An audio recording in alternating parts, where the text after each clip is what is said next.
శాపం తగిలిందో గాని తల్లడిల్లుతున్నానే రాని ఏం పాపం చేస్తున్నో గాని అనుభవిస్తున్న ఈ నరకాన్ని ఏం శాపం తగిలిందో గాని తల్లడిల్లుతున్నానే రాణి.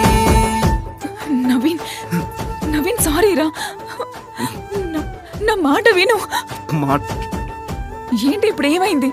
జస్ట్ పెళ్ళే కదా అయింది, కుదిరినప్పుడల్లా కలవచ్చు కదా. ఏ ప్రాబ్లం రాకుండా నేను చూసుకుంటాను. ప్రవీణ్తో ఉండడం నాకు ఇష్టం లేదు. అందరు అబ్బాయిలు నువ్వు అనుకున్నట్టు ఉండరే. నిన్ను ప్రేమించిన పాపానికి చాలా మంచి ఆఫర్ ఇస్తున్నావు, కానీ నువ్వు అన్నదానికి ఓకే అని నేనైతే నిన్ను లంజన్ చేయాలనుకోవట్లేదు. ఎందుకంటే నిన్ను ప్రేమించా. పక్క కోసమే పాకులాడదే మోగోని ప్రేమ, సందు చూసి జారుకుంటదే నేటి ఆడబొమ్మ. గుండె